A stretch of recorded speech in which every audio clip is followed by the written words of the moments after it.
Good evening all. മാർക്കറ്റിലേക്ക് ന്യൂസിലേക്ക് എല്ലാവർക്കും സ്വാഗതം ചെയ്യുന്നു. ഇന്ന് 6 ജാനുവരി 2024. ഇന്ന് മാർക്കറ്റ് തുടങ്ങിയപ്പോൾ തന്നെ ഒരു നെഗറ്റീവ് സെൻറ്റിമെൻറ്റ്സിലാണ് തുടങ്ങിയത്. കാരണം ഇന്ത്യയിൽ റിപ്പോർട്ട് ചെയ്ത HMP വൈറസിൻ്റെ സാന്നിധ്യവും കൊണ്ട് പൊതുവെ ഒരു റീറ്റെയിൽസ് എല്ലാം ഒരു പാനിക് സെല്ലിങ്ങിലൂടെയാണ് പോയത്. ഇന്ത്യയിൽ അത് വലിയ പേടിക്കേണ്ട കാര്യങ്ങളല്ല എന്നുള്ള ന്യൂസ് ഉള്ളതുകൊണ്ട് വരും ദിവസങ്ങളിൽ മാർക്കറ്റ് നമ്മുടെ ഇയർ സ്റ്റാർട്ട് ചെയ്ത പോലെ തന്നെ തിരിച്ച് സ്റ്റാർട്ട് ചെയ്യുമെന്ന് പ്രതീക്ഷിക്കാം. പ്രധാനമായിട്ടുള്ള ഡീറ്റെയിൽസ് നോക്കിക്കഴിഞ്ഞാൽ ഇന്ന് നിഫ്റ്റി 389 പോയിൻറ്റ്സിൻ്റെ ഇടിവുണ്ടായപ്പോൾ നിഫ്റ്റി ബാങ്ക് 1067 പോയിൻ്റ് ഇടിവുണ്ടായി. നിഫ്റ്റി മിഡ് ക്യാപ്പ് 1564 പോയിൻ്റ് ഇടിവുണ്ടായപ്പോൾ നിഫ്റ്റി സ്മോൾ ക്യാപ്പ് 608 പോയിൻ്റിൻ്റെ ഇടിവാണ് ഉണ്ടായത്.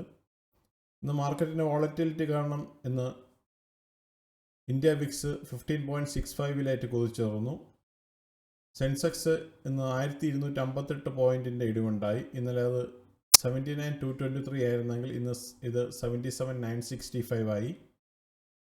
ഇന്നത്തെ DIFI ആക്ടിവിറ്റി നോക്കിക്കഴിഞ്ഞാൽ DII ഇന്ന് ബൈ മോഡലായിരുന്നു. 5750 കോടി രൂപയുടെ ബൈ നടത്തിയപ്പോൾ FII 2575 കോടിയുടെ സെല്ല് നടത്തി. ഓൾ ഓവർ നെറ്റ് ബൈ മോഡായിരുന്നു വന്നത്. ടോപ്പ് ഗെയിനേഴ്സ് ആൻഡ് ലോസസ് നോക്കിക്കഴിഞ്ഞാൽ gainers Apollo hospital 1.94%, Tata consumer 1.12%, Titan 0.72%, HCL tech 0.10%, ICICI bank 0.08%, doctor Reddy 0.01%, Infy 0.01%. ഇന്നത്തെ ലോസസ് ട്രെൻഡ് 4.35%ൻ്റെ നല്ലൊരു ഇടിവെന്നുണ്ടായി. അൾട്രാ സെംകോ 2.51%, Maruti 1.71%, Bajaj auto 1.57%, M&M 2.97%, Adani enterprise 3.61%, Srinath finance 2.50%, Asian paint 2.82%, Eicher motors 1.22% and Kotak bank 3.30%ൻ്റെ ഇടിവുണ്ടായി.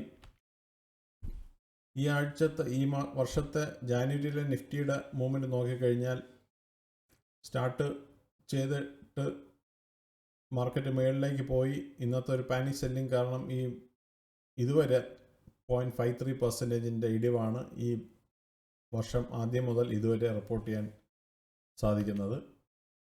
ഇന്നത്തെ ഗെയിനേഴ്സ് ആൻഡ് ലോസസ് NSE നോക്കിക്കഴിഞ്ഞാൽ 413 കമ്പനികൾ മാത്രമേ ഇന്ന് ഗ്രീനിൽ ക്ലോസ് ചെയ്തുള്ളൂ. ബാക്കി 2473 കമ്പനികളും റെഡിലാണെന്ന് ക്ലോസ് ചെയ്തത്. സെക്ടർ വൈസ് പെർഫോമൻസ് നോക്കിക്കഴിഞ്ഞാൽ ഓൾമോസ്റ്റ് എല്ലാ സെക്ടറും ഇടിവിലാണ് വന്നിട്ടുള്ളത്.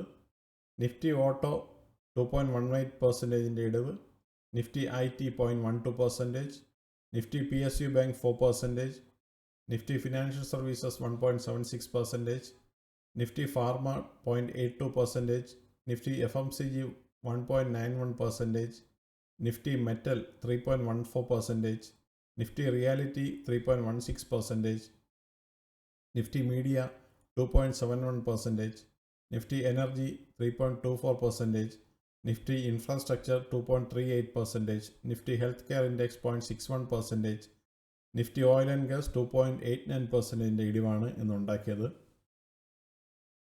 മറ്റുള്ള ഈവൻറ്റ്സ് ഡീറ്റെയിൽസ് എന്ന് പറഞ്ഞാൽ ഡാവിൻസൺസിൻ്റെ IPOയുടെ ക്ലോസിംഗ് ഡേറ്റ് ആയിരുന്നു ഇന്ന്.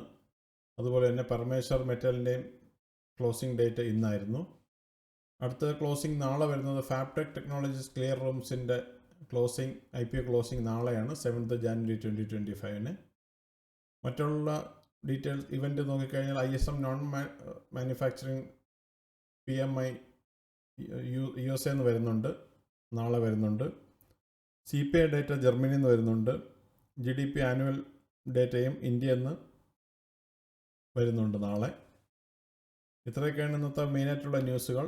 ഇപ്പോഴത്തെ ഒരു അവസ്ഥകൾ വെച്ച് നോക്കി മാർക്കറ്റ് നല്ലപോലെ ഈ ഒരു പാനിക് സിറ്റുവേഷനിൽ മാറി വീണ്ടും തിരിച്ച് കയറുമെന്ന് പ്രതീക്ഷിക്കാം. മാക്സിമം നിങ്ങൾക്ക് ഇതൊരു ന്യൂ ചാനലെന്ന് പറയുന്നത് ഒരു ഷെയർ റെക്കമെൻഡിങ് ചാനലല്ല.